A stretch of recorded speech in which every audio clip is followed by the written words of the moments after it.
Don't you know that from coast to coast, where there's dope, there's hope, where there's dope, there's hope. Sheesh. Wait, is it lit? Don't. Ladies and gentlemen, boys and girls, Cats and dogs. come on, man. I know it's been a little minute, It's been a long a time. little longer than y'all expected. Shouldn't have left you. But fear not, we back. You know what I'm saying? And we're going to keep it on our usual bi-monthly schedule. Without a dope beat You know to what I'm step saying? to. You know what I'm saying? We're going to hit y'all twice this month. We waited a little extra month y'all, to let you shine.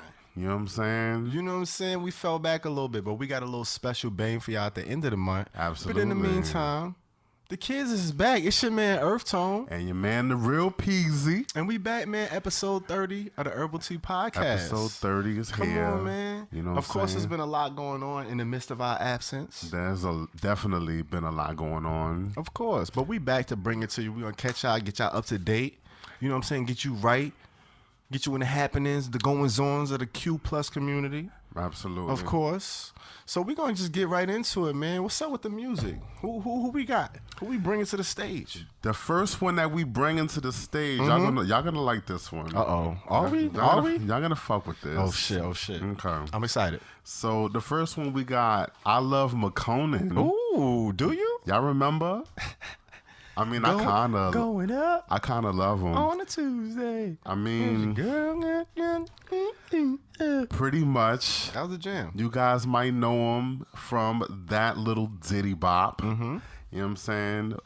Best known for his song, platinum single, featuring Drake. Ooh. So he is Platinum hits. Rewind it back a little bit. I mean, that's kind of big. Everybody don't get a platinum plaque. Everybody don't get a platinum plaque, Come so on, man. he's one of those that has that kind of broke out with a song that went platinum. But he is a LA bred, Atlanta-based singer, rapper, producer, and songwriter, best known for Tuesday with Drake, which came off his debut EP, self-titled. The butt? Yeah, they but ain't EP. I.Lovemakonnen. And he had another single on that same EP. I don't sell Molly no more. You know what I'm saying? That one went viral because Miley Cyrus liked it and she shared it, and it kind of popped him off a little bit. It led to a deal with the man himself, Drake, and his OVO Sound label. You know what I'm saying? So, they signed him for a couple of years. He put out a project on it. I think it was the follow-up EP, I.Lovemakonnen 2, but things kind of soured in the midst of that. So he asked for a release from that label in 2016. Damn. So they let him go. He ended up just going with his distributing label, which is Warner Brothers Records. And that's where he released the next set of, maybe another 3 projects on that same EP, on that same label. So, yeah, hold on. Let me get myself together. Yeah, wash them hands. Let me get myself together. You feel me? Because you already know I got to talk with my hands. You know how this go. You know what I'm saying? I'm a New Yorker. Wash the mic. You know what I'm saying? So, I don't know where my hands lean. Heard you. So, so with Warner Records, he released 2 more records after the second I.Lovemakonnen EP. Okay. And fun fact. Ooh. His birth name is actually Makonnen. He was named after an Ethiopian emperor, Haile Selassie I, whose birth name was Tafari Makonnen Waldemikhail. Okay. I believe that's how you pronounce that. Okay. So, you know what I'm saying? I.Lovemakonnen has now blessed us with his 5th project, I believe, solo, and this is his first independent situation. He's solo now. He's off the label. Fun fact. Oh, what happened? What happened? His mom's was actually an opera singer. Yeah. Word? Yeah. His mom's was an opera singer. Okay. She's actually multifaceted. So she's a multi-talented musician. And I think she dabbles in like graphic design. She has something to do with like some of his artwork and cover art and all that shit. So his mom's is a big supporter of his, his work and his artistry. Nice. And she, he comes from a musical background, so I thought that was dope. Facts. Yeah. I got another fun fact. He went to school for cosmetology because, that's what he was into before he really got serious with the music, which is why he used to do hair. He does. He was a hairdresser. And this is why he has the doll head was kind of one of his logos or emblems. That was his dropout bear. Okay. In the beginning of his career, he would have that on the covers of his albums. So Dope. That's Makonnen for you. And yes, now he has blessed us with his new project, My Parade. And you mentioned he's newly independent. And he is now newly independent. He released from Warner in last fall, September 2020. Right. So, now we have his new project. It came out the 13th of April, 2021. Fun fact, again, his birthday is actually the day before, April 12th. Oh, shit. So, that's an Aries situation. He got a birthday LP? I guess that's what you want to call it. That's kind of dope. I kind of, what I'm saying, why not? 13 tracks on this situation. And I'm going to go ahead and give you my take on it. I'll give it a 56 mid. Okay. You know what I'm saying? 56. It's a whole mood.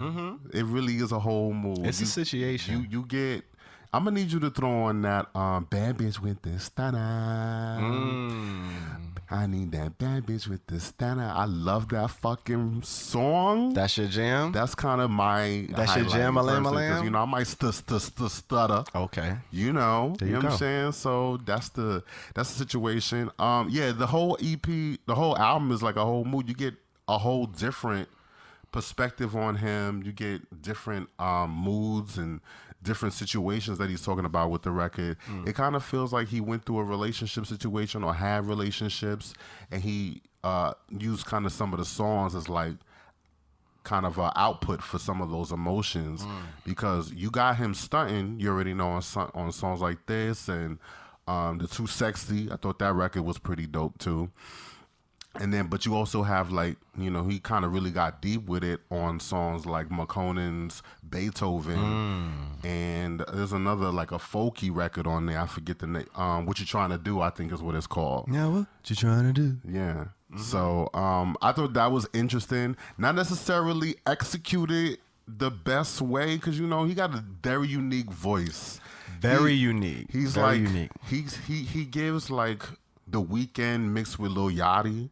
You know what I'm saying? That's kind of like what I'm getting. He did come pretty much, he was like maybe the second sign to OVO after The Weeknd blew up. That's a very nice comparison right That's there. what he was given. And Weeknd mixed with Yachty. I'm here for it. You know what I'm saying? And his sound is like, a lot of people kind of copied that sound in the years after he blew up with Tuesday. So that's what's more interesting, is he's pretty much the originator of that slurred, auto-tuney, singy, syrupy, late night, drugged up sound. You know what I'm saying? So, you know what I'm saying? Other than that, that's my shit. Like, it's not the best songwriting in the world, but if you, I guess I could just, all I can say about it is it's definitely true to who he is.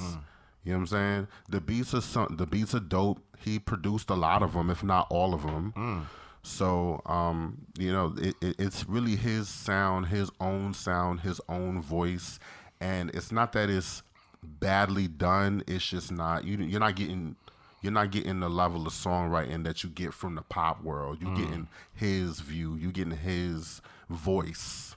So, I just gave it a mid because I thought it was pretty good pretty well executed. And if I'm in the mood for this, I need a bad bitch with a stutter too. Hey man, listen, 56% mid. That's what it is. That's a pretty good grade. Yeah. When we talk about music, and like we said at the beginning of this whole thing, like most of the music, I feel like is gonna land in that mid range. Basically. And the mid range is pretty wide. It's 30 to 60, and then you talking about the top of that mid range. So that's a high mid.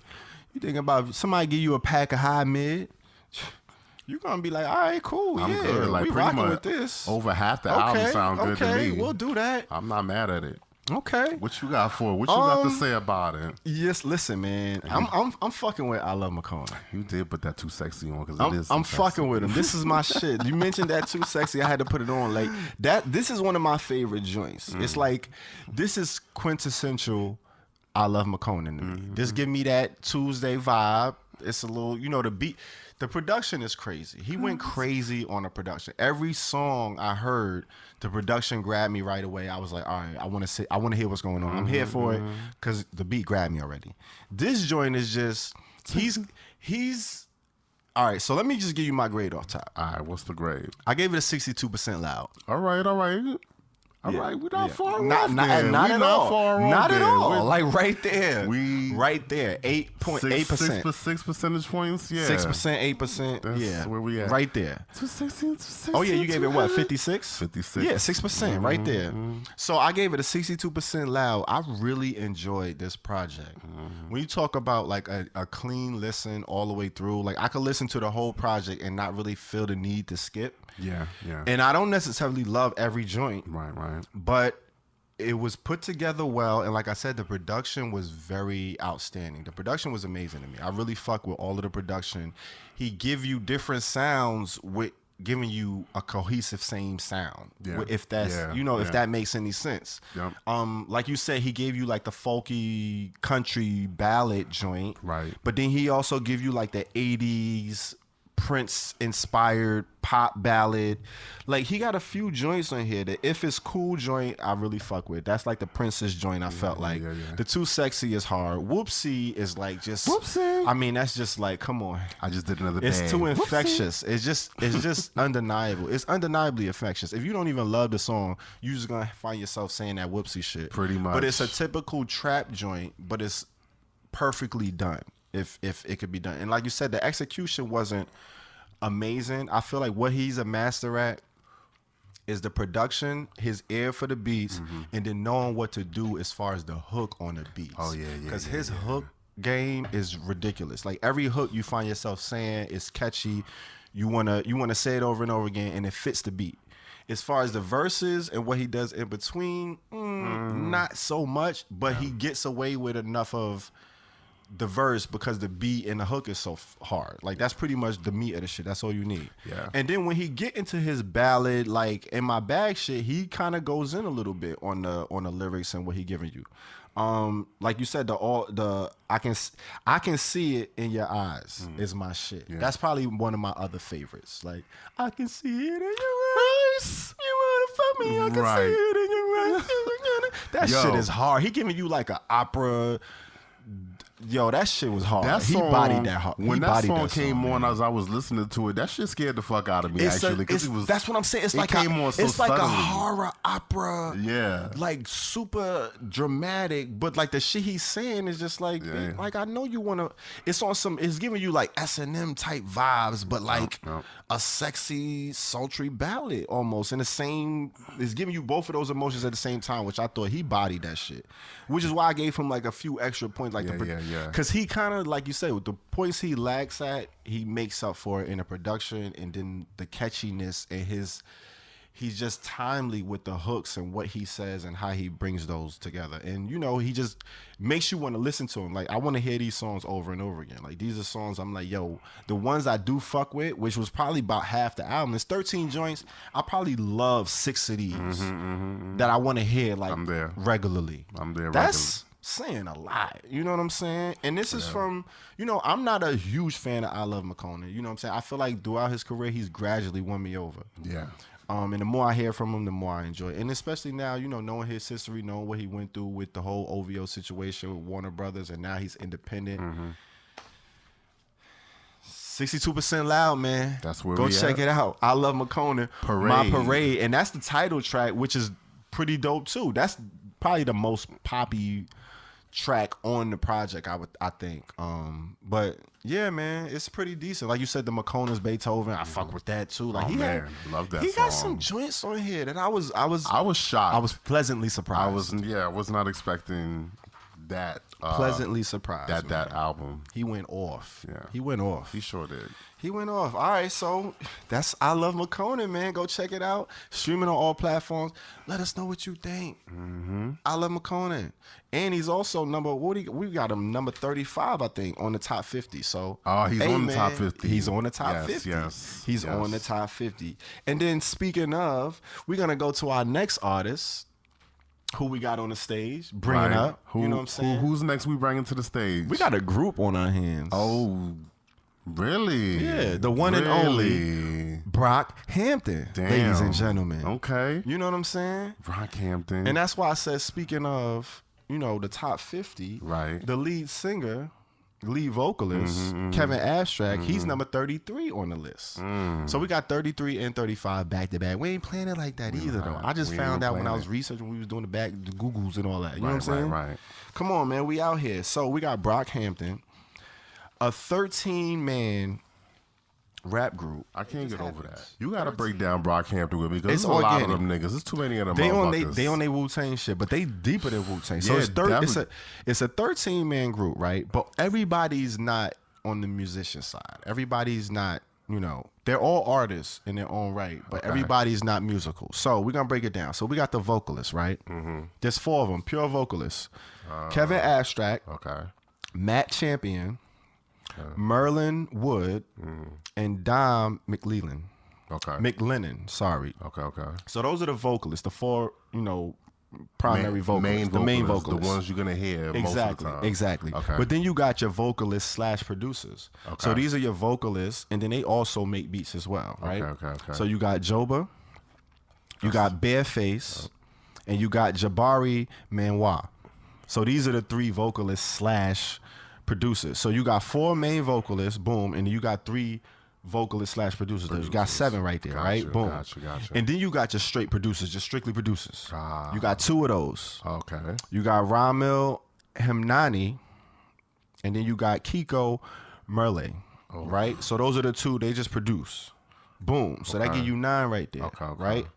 Then you got a graphic designer in the team. Oh my God. He's squad. Come on, He's graphic smart. designer, go-to. Logos, nothing. Album covers, nothing. All right. You ain't gotta go. Ain't no thumbtack. You ain't gotta go search for nobody. You ain't got to search for nobody None of on that. no fucking thumbtack. Come on, man. None of that. Charging you In-house. Out the fucking ass for a movie, Whatever for a you video. need. Graphic designer, HK Seleshi.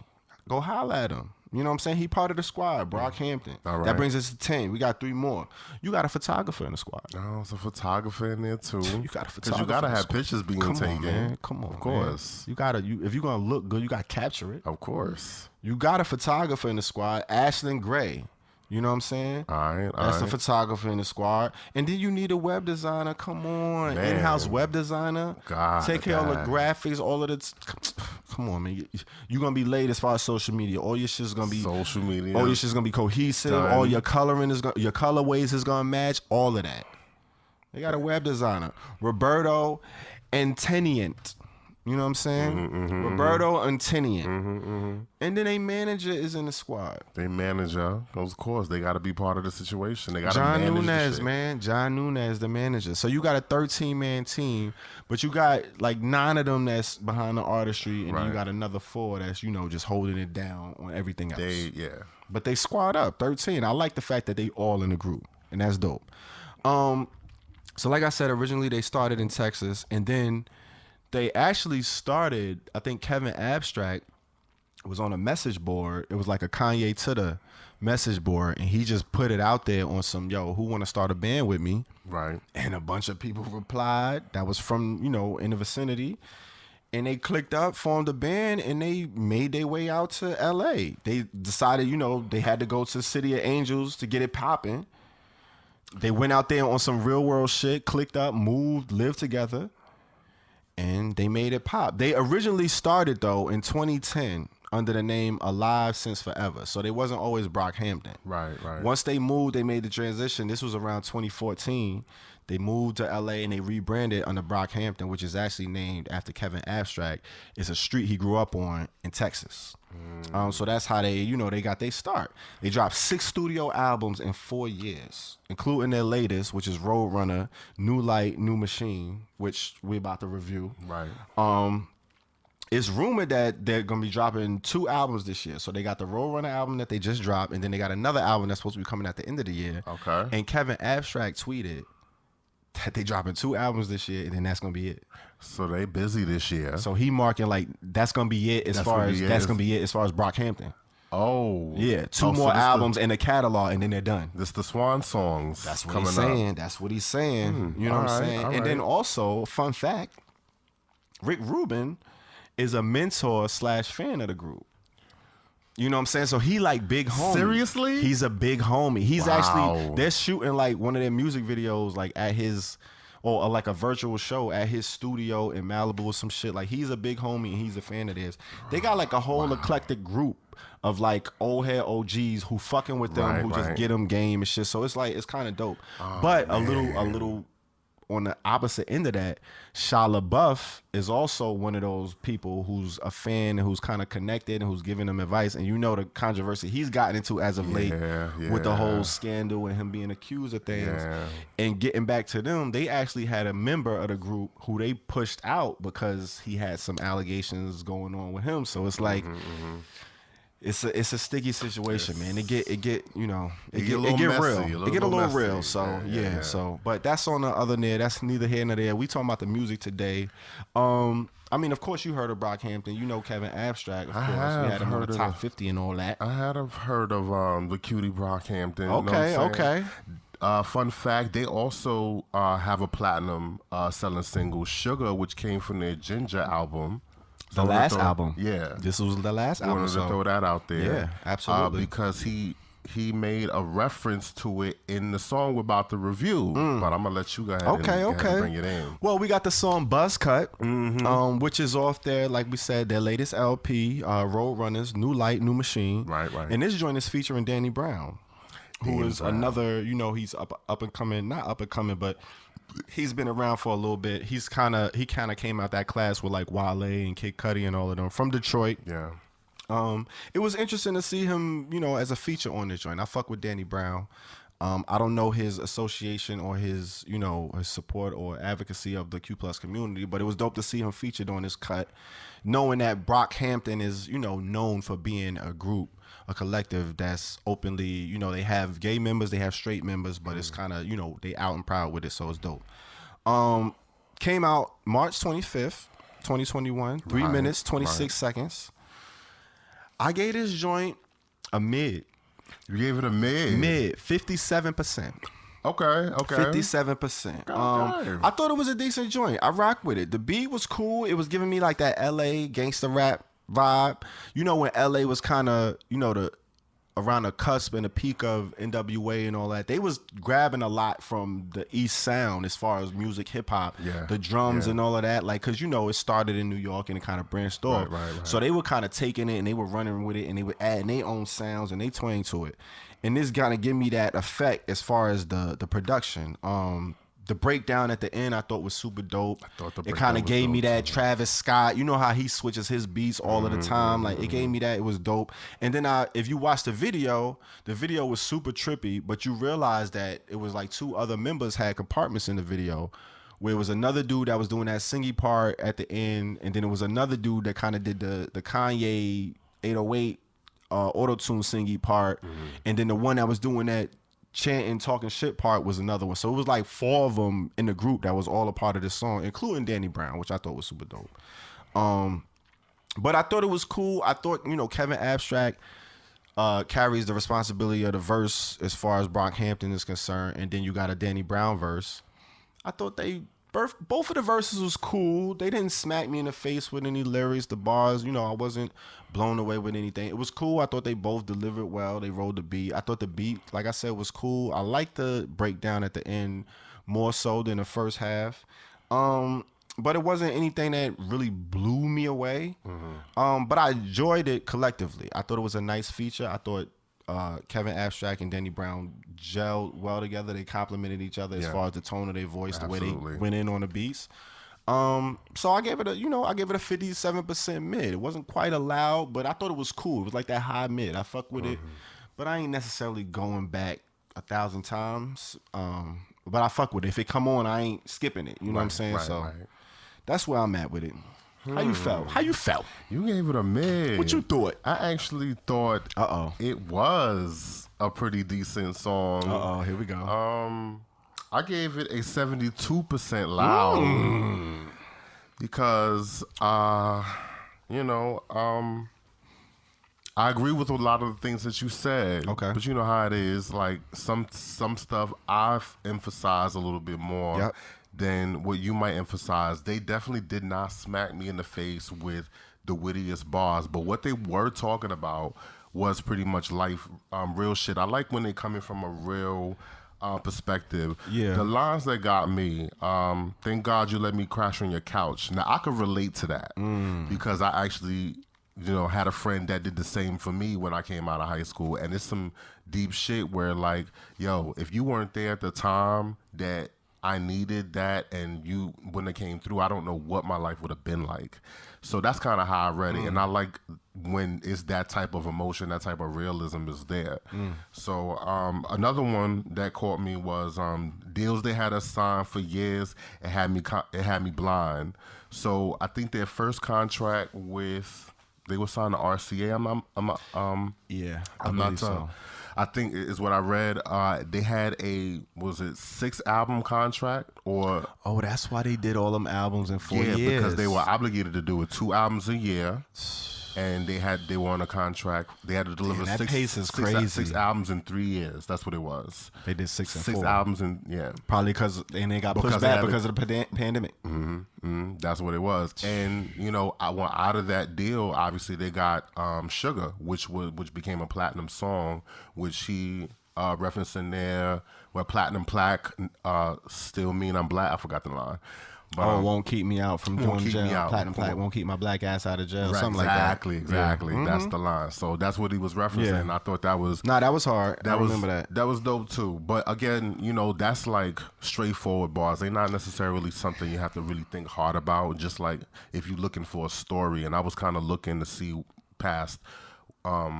see what they were all about. See a little bit more. Get a little bit more insight into who they are. And... Those lines kind of made me look a little deeper, so I appreciated that. Okay.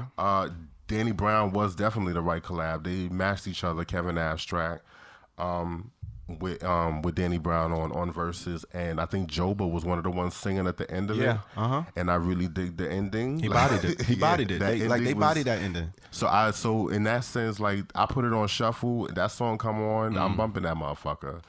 And that's where I'm at. Okay. So you gave it a what? A 72 loud. 72 loud. Yeah, okay. I fucks with it. 72 loud and a 57 mid. Hey, Brockhampton. No N. Buzzcut featuring Danny Brown. Go check that shit out. Go check out the whole album, man. Yeah. Road Runner, New Light, New Machine, streaming on all platforms right now. It is. It's a bop. You want to go check that out. Yeah, let us know what you think. Who we got next, man? Who we bringing to the stage? The number 3 Q plus artist for the Nizite. We're gonna keep it moving because these guys kind of all fuck with each other in some kind of way. Yo, the interweaving in the threads. And that wasn't even intentional, but here we go. The next artist is Serpentwithfeet. Serpentwithfeet. This happens all of the time too. That's crazy. Because it came across in my research pass as well. Right. So you about to get into it? Yeah. Go ahead. So Serpentwithfeet is a Baltimore-born, Brooklyn, New York-based experimental musician who released his debut album Soil in 2018. He had an EP. Soil, I like that. EarthTone, Soil. See? Thank me later. So, but that wasn't his first project. He had an EP. I didn't get the name of the EP before that, but that was his first album. He grew up with a gospel and classical music influence. And his single, Curiosity of Other Men, it came out in 2014, brought him notoriety and got him signed to the English label Triangle Records. Okay. So that put him kind of in the network of Paul Epworth, who's worked with Adele. So he contributed a little bit to the album that he has out right now. His second album is called Deacon. Came out early in 2021. Of course, you can see on the cover, that's him and his boo. You know what I'm saying? Okay. Fun fact. Okay, give it to us. So here's the connection with the other member that we had just announced. Come on. Brockhampton and Serpentwithfeet have performed together. Come on. On the track Tanya. They performed it together on The Tonight Show with Jimmy Fallon. They got a joint together. We We did not know this We didn't when know we was this. putting together the show, by the way. So that's just an asterisk. On God, that's Come on. what it was. Come on. So now, one of the singles that came out from the Deacon album is called "Same Size Shoe." It came out as a single on February 17, 2021. Fun fact. Okay. He also performed with Bjork. He performed with Björk, okay? He performed with Bjork, and he went on tour with her. So he performed live, and they got a joint together. And he's also a frequent collaborator with Ty Dolla $ign. I thought that was pretty dope. That's dope. Ty Dolla $ign is another R&B artist who I'm a fan of. So I thought that was pretty slick to see, the company he keeps. I like that, so to speak. I like that. Yeah. The album that the song is on came out March 26th, 2021. And this song that we're gonna review, Same Size Shoe, came as a 2-track single. So it had like an A side and a B side situation. I like when the artists do that. Right. And we're just gonna be talking about Same Size Shoe from the album. I gave this song because of the title. Just because of the title. It's just because of the title and what he was talking about in the song. He's talking about his boo. So I gave it a 69. A 60. Oh, shit. I see what you did there. You see what I did there? I see what you did there, and I fucks with it. 69 okay. loud. We're going to let them know why. Yeah, you already know. So the song is very, very cute. That's you know what I'm saying? Me and same shoe. You know what I'm saying? It's really, really cute. Seemed like some beginning of the romance type song. Oh, yeah. We got the same. They still in the honeymoon stage. Still in the honeymoon stage. They like everything about each other. Shit ain't get real yet. They find all the commonalities. That's what it was. Right. It ain't get real yet. Shit ain't get real yet. They had about 2 arguments. Right. You know what I'm saying? And it was a little petty shit. Yeah, a little light shit. Who lost the keys to the car? Some shit. You know what I'm saying? Shit. They ain't get to the whole why this bill wasn't paid on time. You know what I'm saying? Why you all triggered? They still enamored by the shoe sizes. They still enamored. You know what I'm saying? So the first line of the song, never heard truth come from skinny lips. That shit was like... Oh my God. This is... That song, that line. You caught that line? I wrote it down on my notes, but I ain't gonna say nothing yet. Go ahead, keep going. So that line just already caught me. I was like, oh, word, that's how you feel? That's where your pin at. That's right. That's how he felt. Okay. The other line, and I'm trying to decipher the other line. Don't fuck a man if his shoes are 2 times the size of your hand. I'm like, yo, that sounds like some real shit, but I don't necessarily. How does it correlate? And then, all right, so is a nigga with a size that big though? You gotta think, cause I got big hands. So like 2 of my hands. If you're, that's a big shoe. That's a big shoe. That's a big shoe. Yeah. So we talking about Shaq? What would that mean for you? You shouldn't be dating Shaq. I'm not fucking with Shaq. You can't fuck with Shaq. I'm not fucking with Shaq. According to this song, he's Shaq not is compatible. my mans, but I'm not. What I'm gonna do with Shaq? Like, so you know, and he ain't doing nothing with me, right? Listen, and this is what the song. We're just talking about a song. This is what it's giving. So as you can Shaq see, wears size 21. Yo, listen. All right, go ahead. Listen. So, yeah, that's really it. It's like the pen on the song. Now, when it got to the trumpets part, I was like, all right, this is cute. He's doing the trumpets. That's kind of cute. Yeah. But I was like, what would it sound like if he actually got trumpets on the record? Because the record is already like, I love the bass line. I love how I move, how I bop, it sway. if you would have threw trumpets on that, real trumpets on there, y'all, it could have elevated might have took it to the next level. It could have elevated it just a little bit. Just saying. But all in all, it's not a bad record. I love it. It's cute. If possibly, maybe, if I ever get to that point where, you know, we obsessing over shoe sizes, I might throw this on. Okay. This might be what I play when we're doing a nightcap. Okay. It might be. So, you know what I'm saying? A little nightcap special? It could be. That soundtrack. I like it. You know what I'm saying? I'm not against it. You know, I'm not personally there. I do understand where Not you're quite coming yet, from. but you understand. Okay. I understand where you come from. Been there a couple of times. All right. Okay. That's where we at. 69 loud. Okay. Get it. Wow. So we was only 1% off. Okay.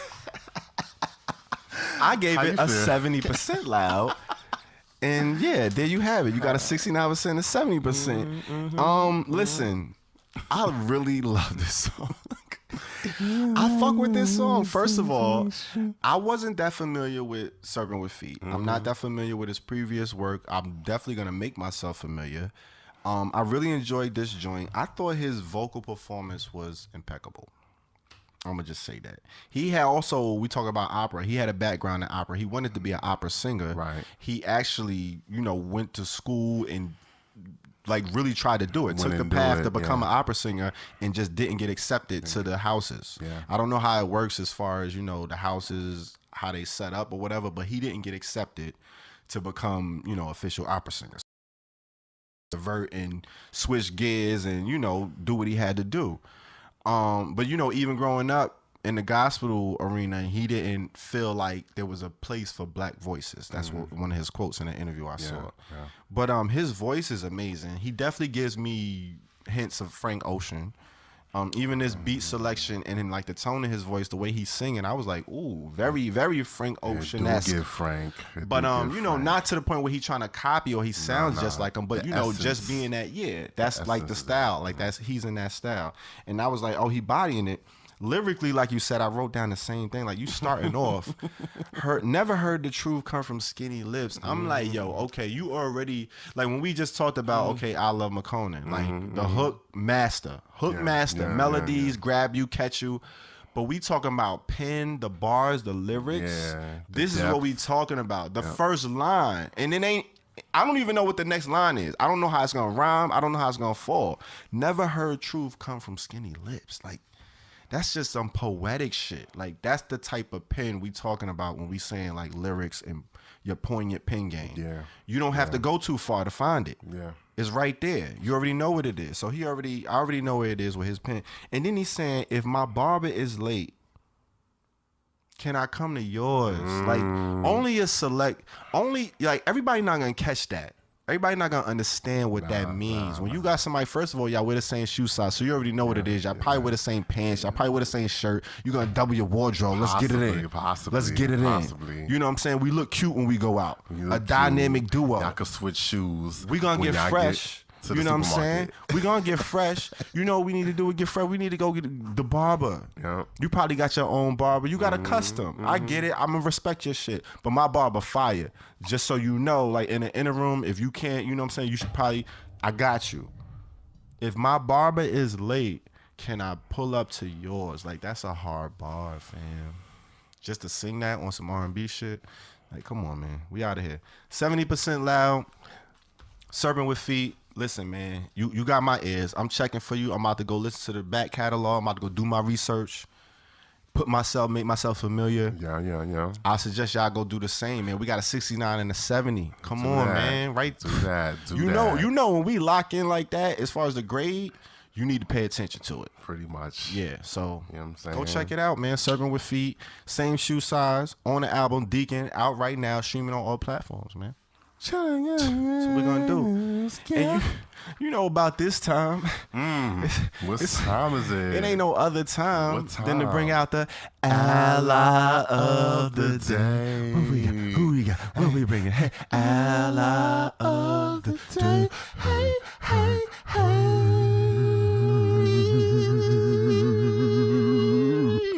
Come on. These niggas not ready for us, man. Who else pieing like like this. They Fuck not. out of here, man. They not doing this. Fuck out of here. Who we got? Who the ally, Who man? is the Am I ally? bringing them in? Is this Who me? is the? I'm flabbergasted because we just bodied the intro like that. Pretty much. You know what I'm saying? Who we got? All right, so Who we got?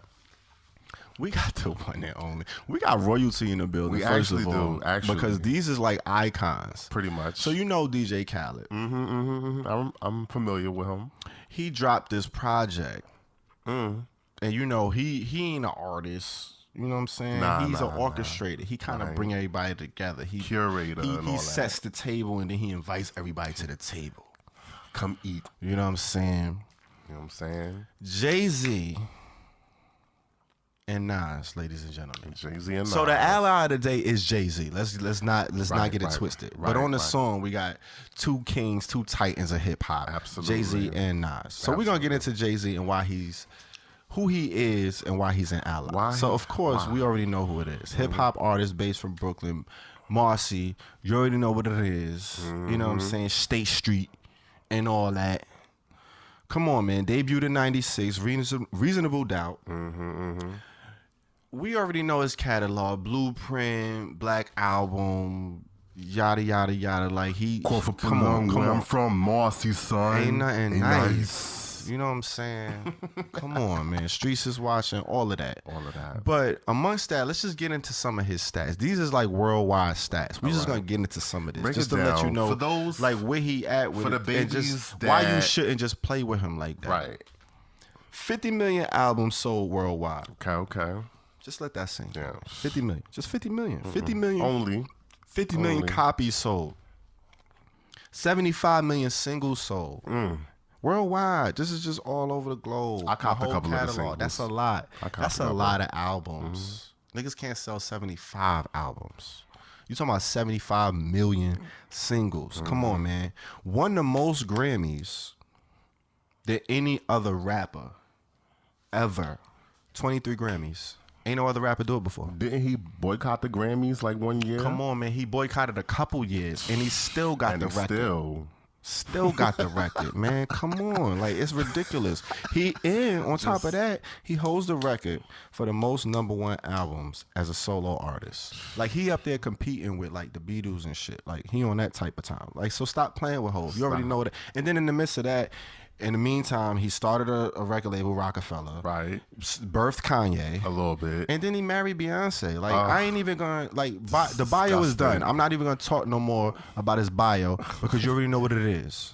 You know what type of time we talking about you should. when we mention Hola Jovito. You already know what it is, man. Hola, Jovito. So we gonna, hola with my people. Oh, come on, man. So we gonna get into what makes him an ally. All right.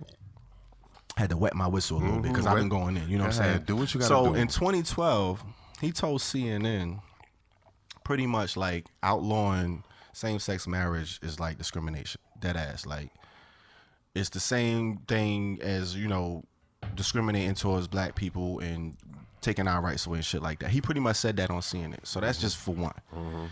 Him and the Queen, you know, Beyonce, where she stands as far as she's an ally. She's already home team.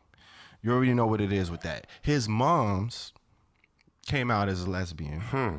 And she told her story by way of a spoken word poem on his latest LP, 444. Come on, man. Like, do I need I say more? Like, but I'm going to say more, though. Like, him and his wife just were the honorees of the GLAAD Media Vanguard Award 2019, man. And you know they only get that to people who show, you know, exemplify advocacy for the Q+ community, man. Like, that's how they doing it, man. Cough up a lung, where he from? Marcy, son. Ain't nothing nice. And, Nothing know, nice. that's the kind of people we got backing us. So it is what it is. You know what I'm saying? Shout out to the game. Throw that jam on, you know. So one more time. Come on, man. Let's get into this mode. We're gonna put it on repeat. Go ahead. You know what I'm saying? Repeat the one. So we got the joint, Sorry Not Sorry. Like I said, it came out on the Khaled album. Khaled. You know what I'm saying? As if he needed more promo. Right. You know what I'm saying? He just named the last joint after his son, Asad. And now this joint is called Khaled. That's his real name, Khaled. First name Khaled, last name Khaled. Self-titled. Come on, man. You know what I'm saying? Love it. This joint, though, appeared on the album. 4 minutes, 18 seconds. Came out April 29th. I gave this joint a loud, man. 60%. You gave it a loud. 60% loud. 60%? It was teetering. It's right there for me. It's very teetering. Yeah, it's right there for me. As far as the production, you know, the beat was cool. It was good. I like the beat. It was just a little bit too familiar. It gave me Song Cry vibes. You know what I'm saying? It was literally like the same bass line, the same sound, the same piano. But it was cool, though. I'm not mad at it because Song Cry came out a while ago. So it was like, all right, a interpolation. You know Khaled, he known for that. That's what he do. Yeah. Right? But then the hook.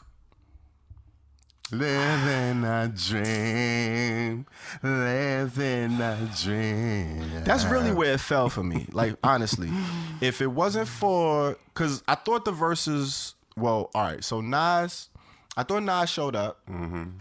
I ain't think he had his sharpest pen when he showed up. He didn't show up with his sharpest pen. He was cool. Like, he might have, you know, he probably sharpened his pen like a couple weeks ago. He probably could have threw it in the electric sharpener a couple times before he showed up, but he was like, fuck it, I'm gonna just show up, do my thing.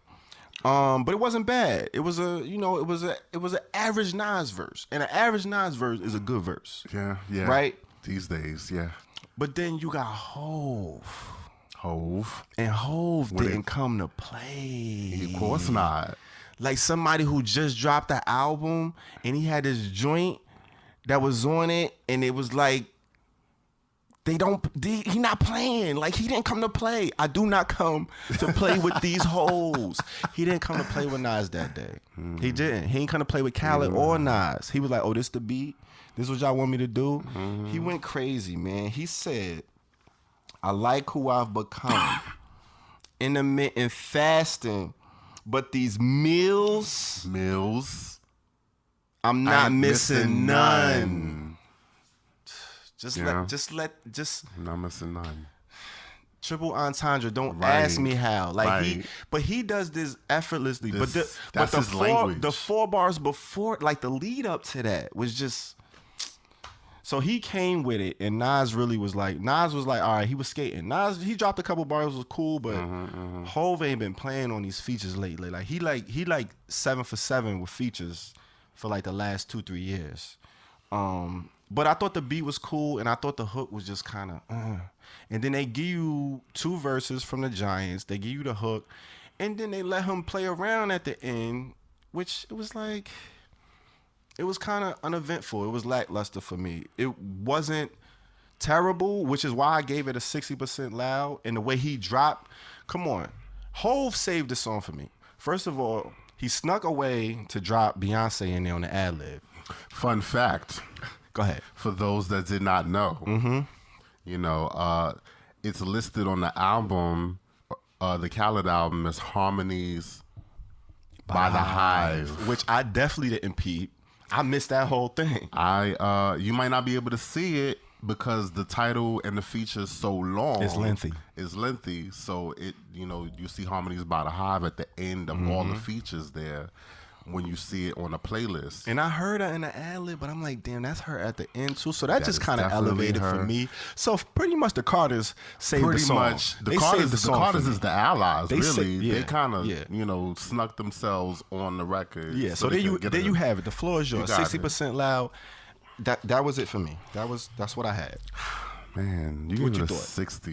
What you thought? 60. You wasn't feeling that. Well, I gave it a 74 loud. Oh shit! You really was feeling it. I actually was feeling the song. Okay. I thought Nas showed up with the Fendi line. You know what I'm saying? That's a Fendi. You know what I'm saying? That's a double entendre right there. Y'all not on that Fendi. Yeah. Y'all not on that. Y'all didn't get that science yet. All right? That's what we say in the hood. Just kind of like, affirmative. Yeah. That's some hood shit. So I thought that was dope the way he opened it up like that.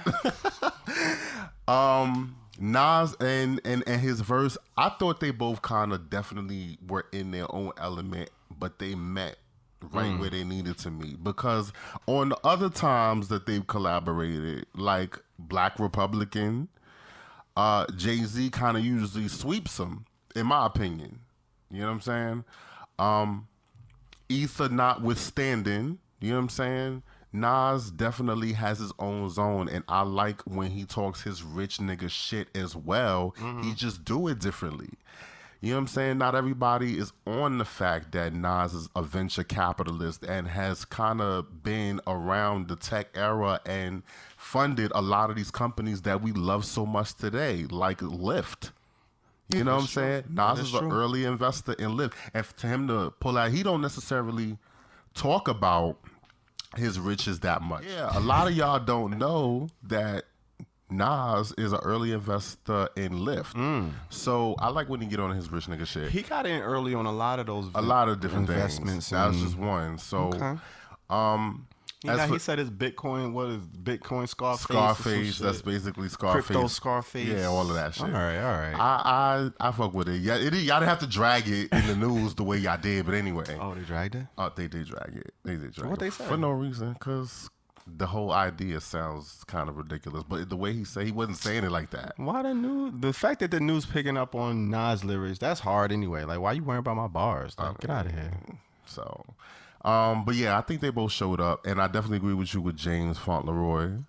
He was not necessarily given. It felt very uninspired. Like, I don't know who wrote it, but it just wasn't. He did. Oh, he did? Because he's a songwriter. Well, yeah. So, but I mean, he definitely didn't bring his pen to this. You know, he didn't bring it. Yeah, I wasn't there.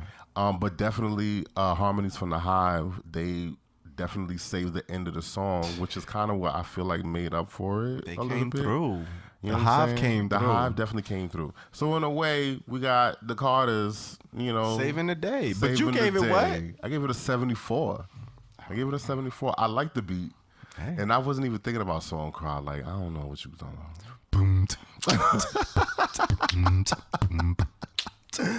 I mean, if they did, it gave me the same vibe. The tempo is the same. The sure. The vibe is about the same. Sure. See, they use like 4 the same instruments. Song Cry is not even necessarily one of my favorite Jay-Z songs. But that's what I'm saying. That's why I was like, this was thought cool. This is definitely an upgrade if that's what we doing. I don't know. Song Cry was kind of tough though. Is it? The concept. You gotta revisit Song Cry. You're bugging. I can't see it coming down my eyes. I understand. So I gotta make the song cry. I was definitely there when the song was definitely popping. I remember I lived that as well. So, I mean, good dude. You know you love me like cook food. Sure, yeah. That was when people started saying that line. Everybody started picking up. Birthed a whole. I understand. Come on. I was not crazy about that. That was a big song. Beat. It's a big song. It was a big song. But this is what I'm saying about this beat. It wasn't a great beat, but that's what I'm saying. What Hov made of that beat. Song Cry was a big song from a regular beat. A lot of people like that song. This a regular beat. I remember he said, for Song Cry, a lot of people like that record, so he just decided to do it. That's what I'm saying. He wasn't even that thrilled about it. Nah. So you know he wasn't. He don't be. I wasn't thrilled. I gotta make the song cry. I wasn't thrilled about the song when I heard it, and I definitely wasn't thrilled when the video dropped. But anyway. Oh shit. As far as this song is concerned, I think it's light years better than that. We gonna edit that. We gonna edit that Song Cry bit. Nah. Go ahead. You know, light years though? Goddamn. Just my thoughts. Okay. Just my thoughts. All right, so real quick, what would you give Song Cry? Real quick, what would you rate it? 45. God damn. Okay. Okay. So we have what you give it 74 loud. 74% loud and a 60% loud. Two louds, ladies and gentlemen, in the building. So y'all go, you know, when we hit it on the head, like we said, you got to go check it out, man. Too Loud, 60%, 74%. Jay-Z and Nas, Sorry Not Sorry. And let us know what you think about the Cali album. Cali. He put them together. I love when these two get together. I ain't gonna lie. Whenever I see Jay-Z and Nas get on a joint, you think about their history, where they came from, the whole New York bravado, macho, machismo. Like, the Titans don't get on joints together. And this is maybe, what, their 3rd or 4th, 5th joint? So, and here's the thing. Like, the fact that they do come together is a treat. And the fact that they are where they are when... Look at all the other people that came out with them. This is what I'm saying. They're both Titans. The ones that came out with them, we just lost one. Usually people get to this point and they would like probably just don't even speak to each other. Don't mention each other. Don't fuck with each other. The fact that they have a point in their relationship where they getting on joints together regularly. Like, we get this every 2 years or so. Like, I fucks with it, man. They Keep it showing up. what it look like when black men heal. This is what it looks like. Yeah, man. All Keep it right. up. All right, man. Shout out to the ally of the day, Hove, a.k.a. Hove and the Carters, a.k.a. Harmonies from the Hive. You know what I'm saying? And shout out to Nas as well. He was on a joint. But they kind of took over, man. They did. Let me stop saying that because I'm making it sound like Nas ain't. Like I said, I feel like he gave an average Nas verse, which is still really good. That's above par for most people. But I just felt like, I definitely think you missed some of his quotables. I'm missing the quotable. missed the I heard quotables. them, man. I heard them. They just, man. they wasn't as poignant. They wasn't hit. It wasn't as poignant as the definitely whole hit. You bars, didn't man. catch the layers. All right, man. But speaking of, we're going to catch the latest, so we're going to see what's going on. Because, yeah. We out here in these streets. Yeah. You know what I'm saying? Leaving skids in the street. Yeah. When we take it to the streets. Need a bad bitch with a stutter. That's what it's about, man. The Q Plus artist is tearing up the streets. Talk about the streets. We still jonesing off that McConan real quick. Yeah, man. It's a lot going on, man. It was a heavy episode. It was a heavy episode. It was a moment. Make sure y'all go stream that. Go check out that music. All man. of it. Support these Q Plus artists. All of it. You know what I'm saying? We in these streets right now. They been in action, but they really, really back in action. They really back? Now. Damn, you know what I'm saying? Oh, the city. Trains is back. The city. Hey, all the kids is out. 24-hour service. 80-degree days and shit. You know what I'm saying? People not really gonna understand like what it's like to get the 24-hour MTA back. Like if you ain't in New York or don't know the MTA system, but you have to understand that is literally the lifeblood of the city. If you don't believe it, when we be in the studio, we be wishing the train, because don't nobody want to be stuck on no local and then the train ain't coming. It's 3:00 in the morning. Yeah, it's like we gotta make curfew. You know what I'm saying? Like we gotta hurry up. We gotta hurry up for Cinderella for the lose clock the glass change. slipper, yeah, man, and shit like that. But that's New no York more of City. that. No more of that. No more of that. We back, and the city is definitely coming back, and the music is still going on out here. I'm gonna give you a needle drop for your ass. What we got? You know what I'm saying? So, we talked about this group, Brothers Osborne, about a couple of months ago. One of them came out as openly gay, the only signed openly gay country artist to a label, and that is T.J. Osborne. He is one half of the Brothers Osborne, and they have a new record. You know, Younger Me. Okay. You know what I'm saying? So check that out.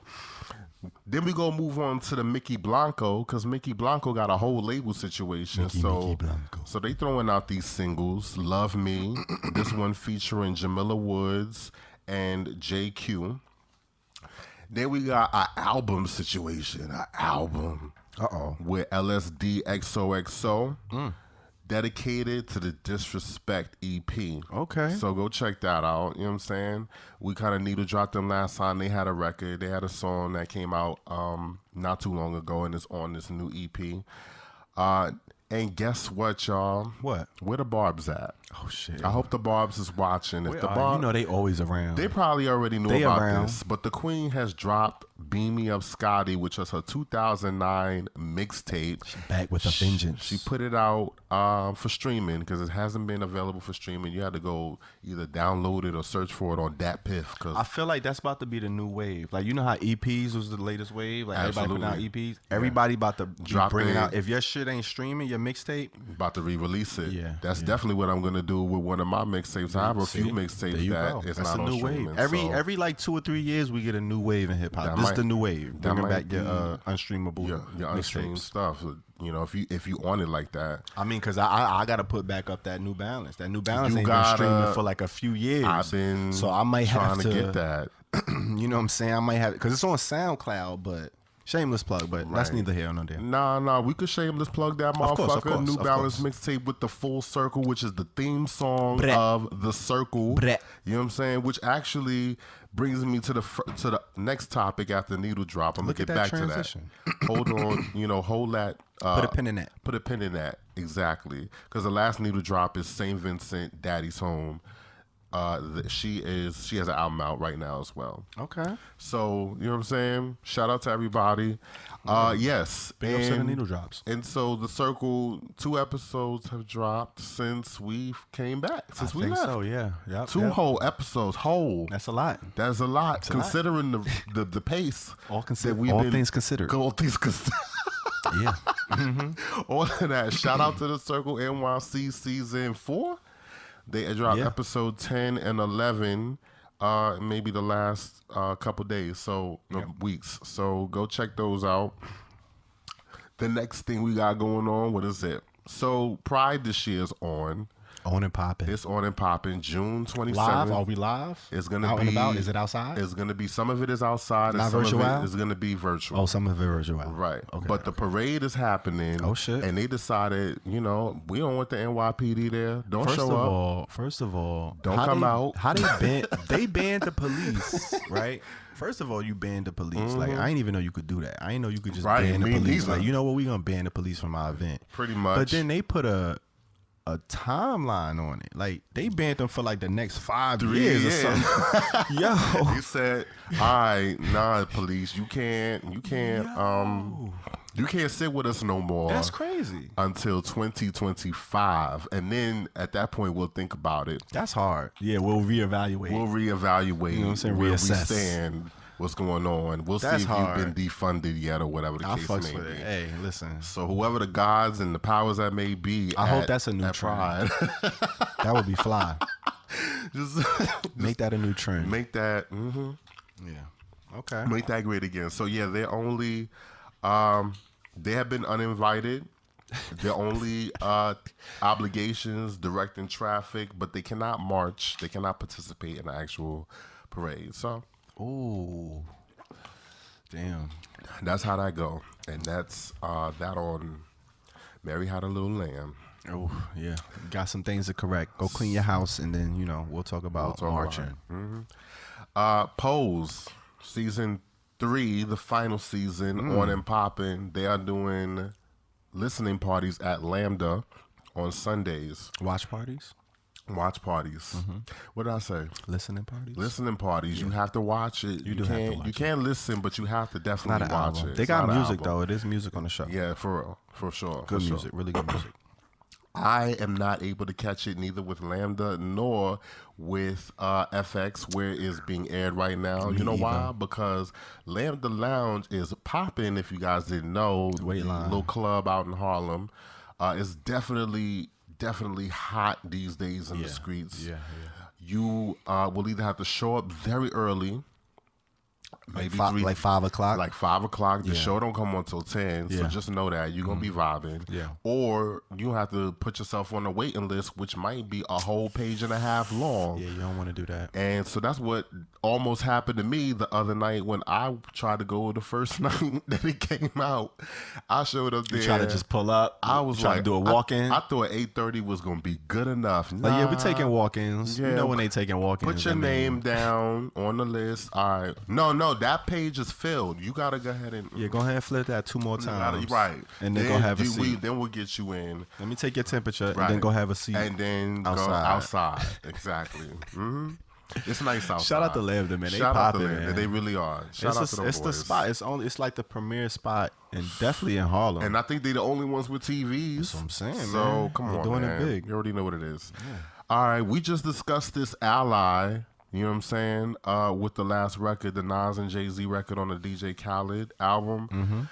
But this person, Jay-Z, that's on the record, it looked like he has been inducted officially into the Rock and Roll Hall of Fame. It's a big business. That's kind of really a thing. He was big one business. of maybe 3 people. I think it was him, Tina Turner, and the Foo Fighters. So he's been inducted. That's forever. Like, that's Hall of Fame. Like, that's like, these are the top musicians. Musicians. Life. You only are eligible for it in the 25 years after your first record. Wow. So his record, first official record was Reasonable Doubt.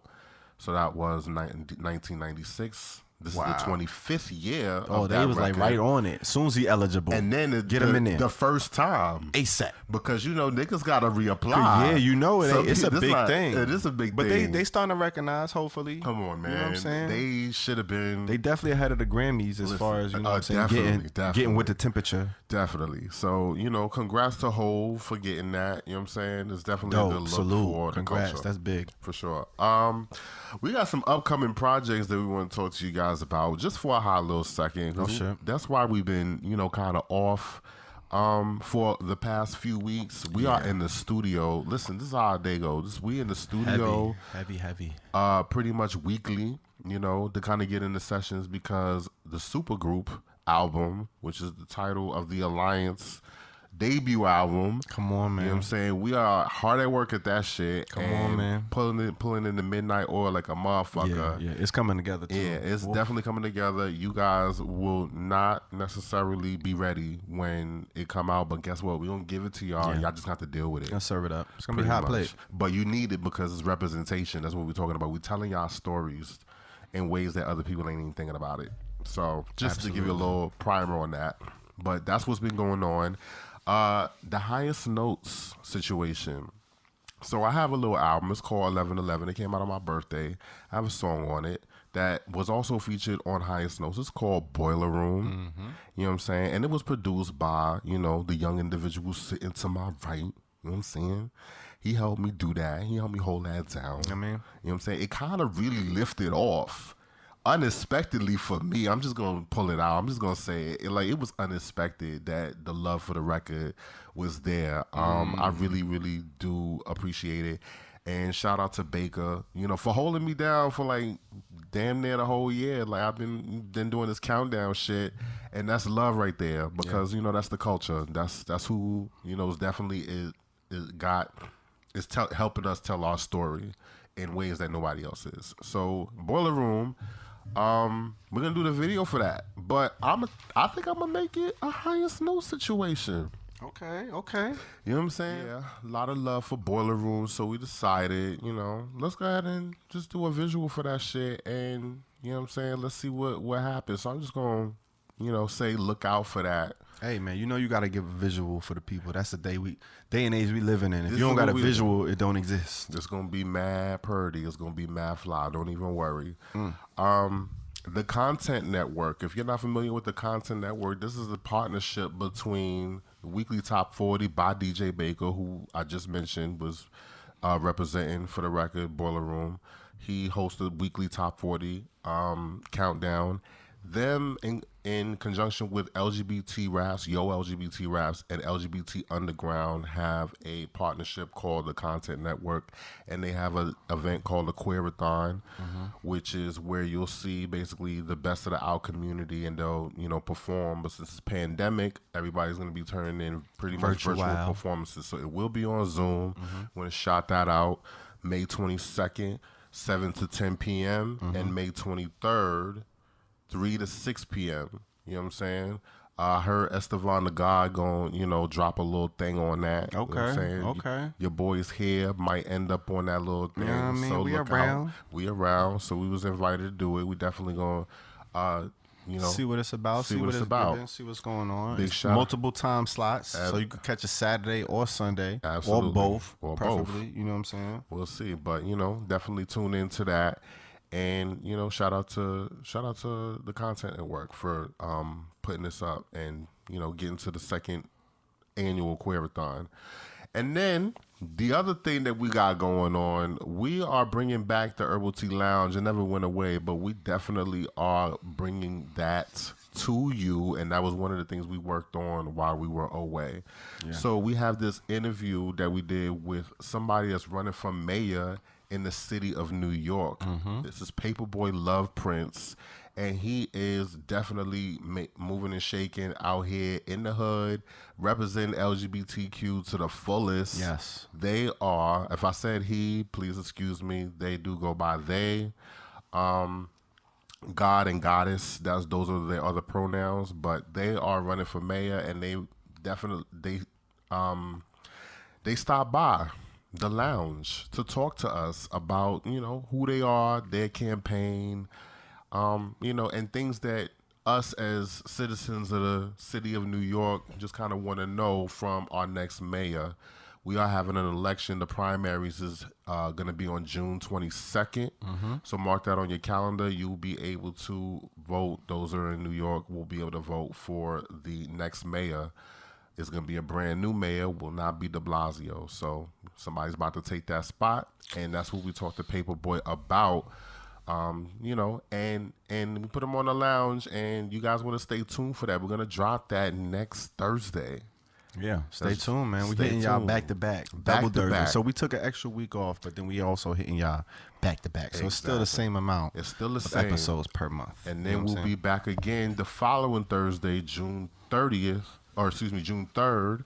and that will be episode 32. So, stick around. Next 3 weeks, you're going to get all herbal tea material.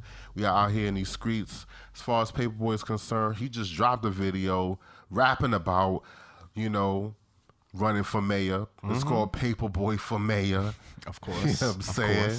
So go check that out. And, he gave us some bars during the interview, and I'm going to just leave it at that. Y'all got to stay tuned, man. Yeah. Stay tuned. Stay tuned. Don't give them too much. That's what the Skreetz is looking like these days in age. Okay. So, it's always a lot going on in the streets, always a man. lot. And when you moving and shaking through the streets, you putting a lot of stress on your body. You know what I'm saying? A lot of stress on your feet. Feet been working hard, been crazy. Moving and shaking all day, carrying all that pressure. You want to take a load off. Yeah. And our favorite pastime. So we gonna have a motherfucking smoking session in the smoking section. Come on. You know what I'm saying? Let's get into it. So the question we got, we always have a question. We do have a question. It's always a query when we come up in here. What's the query? Can you OD on edibles? Damn. You know what I'm saying? It's a question. It's kind of an elephant in the room because people dibble and dab. You know what I'm saying? So the interesting thing about edibles, right? You could get your non-smokers who like getting high, who like marijuana, who like THC, but they don't necessarily like the act of smoking, inhaling the smoke. You know what I'm saying? It's a lot of people like that. So they enjoy the edibles. And especially once they discover, oh, shit, they got brownies that I can eat and get high. And then now you could put it in all types of food. You got marijuana chefs. You know what I'm saying? They got gummies, all types of things you could put them in. You got lozenges. You got the extracts you can do. All different types of ways outside of bud that you could smoke marijuana. And they call these things edibles. So these are forms of cannabis that you can ingest. And they include food products, lozenges, capsules even. Now, people who, like I mentioned, they enjoy the THC, they enjoy the feeling, the euphoria, the high from THC, but they don't necessarily want to smoke. And it's also considered more healthy, so they like the edibles, right? But the thing you got to be careful about with edibles is this is the most likely form of THC that's going to produce unwanted effects. So you might have what they call overconsumption, which is very, very common amongst edible users, right? Especially first time or beginning edible users, right? Right. So the edible potency, that's measured in milligrams, which, 100 milligrams, that's 1 milligram. 100 gram, 1,000. Yeah, 1,000 grams is a milligram. 1,000th of a gram is a milligram, right? So it's measured in milligrams, and they have a chart. It's called the edible dosing chart. You know what I'm saying? So this is what people should be going by when they consuming their edibles or when they purchasing their edibles, and they don't really know, like, okay, how potent is this brownie? You know what I'm saying? Because you usually get your edibles, your pastries, and all that from the homie, somebody around the way. On the you don't beach. Necessarily, on the beach. Definitely you know what I'm on the saying? You know how you get the nutcrackers? Them shits ain't got no label on it. Bro, you don't know what's in it. You don't know really. what's in that shit. You just trusting the dealer. You might die. You rolling the dice. You know what I'm saying? are rolling the dice. But if you do happen to know where you're getting your edibles from, you get it from a reliable source. You get it from a professional source. You know what I'm saying? Everything is, well, not everything, but people opening up. Things are legal now. You get it from a dispensary.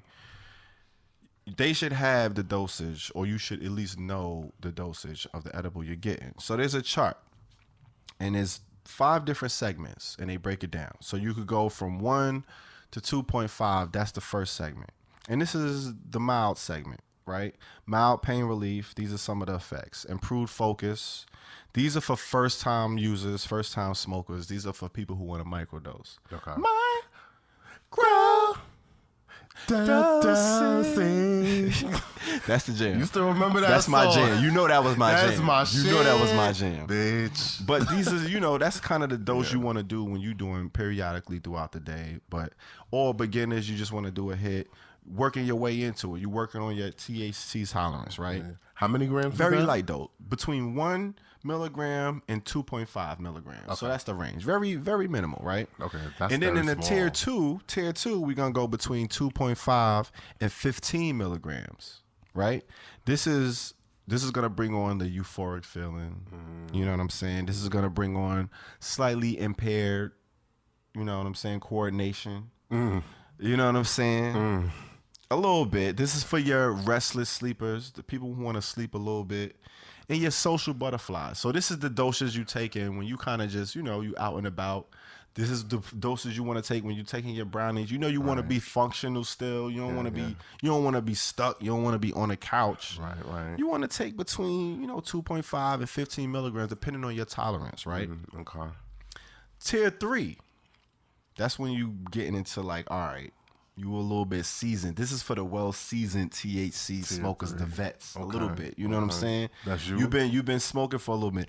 I don't know. I might be a little bit above this tier, but we're gonna see. We're gonna see what the next tier talking about. Okay. But this is gonna bring on, you know what I'm saying? This is between 15 milligrams and 30 milligrams, and this is gonna bring on effects of strong euphoria. You know what I'm saying? More impaired coordination, altered perception. You know what I'm saying? These are some of the effects that come with this dose. Like I said, this is for the well-seasoned smokers. These is for the veterans.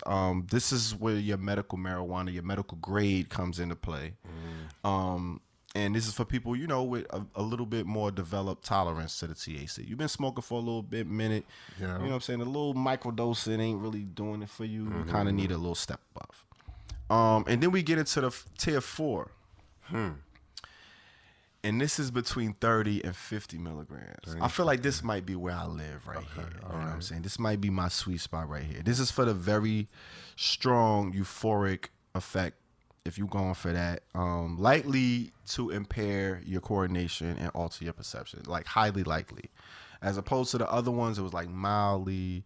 The other one was like, likely, maybe happen. This one is like, it's probably going to impair your coordination and definitely alter your perception a little bit. Right. This is for smokers with significantly high tolerance to THC. And this is like, a little bit step above the medical grade, but this is more so, for people who experiencing, pain, nausea, all of the symptoms that come and some of the, pros of ingesting THC and marijuana. This treats as well. So that's the 4th tier. Then they got one more, which is the 5th tier. Oh, shit. And this is between 50 and 100 milligrams of THC. Now, this is pretty potent. This is up there. This is high. And this is only for highly experienced THC consumers. Only. Like, you don't want to start with this because this is going to put you on your ass. And I think... like, this is the level that they give to, like, cancer patients. It's, like, that grade. Like, this is that type level. Wow. Medical grade. Like, so if you go, and then they have grades higher than that. You could go up to, like, 150, 200. So they start getting crazy. But once you get into those levels, that's where you start getting those feelings of nausea, the sickness, those overconsumption levels. When you take too many. So that's kind of the problem of the edibles. Everybody is different. So we could take the same edible, we could take the same dose, and it's going to affect us differently. It's going to hit us at different times, and it's going to hit us at different strength levels, right? So you might have a lower tolerance than I have. So the same dose might not have the effect on me. You know what I'm saying? And vice versa. So you taking something, and I might be like, all right, this ain't hitting me. First of all, it takes between 30 and 60 minutes to hit you. Whatever the level is, the potency, it's gonna take a minute to ingest because it's food. You gotta eat it, you gotta digest it, it's gotta go to and your your gut has to absorb it. You know what I'm saying, for it to take effect. Now, on top of everybody having a different metabolism and is working different at different times, everybody has different levels of absorption in their gut.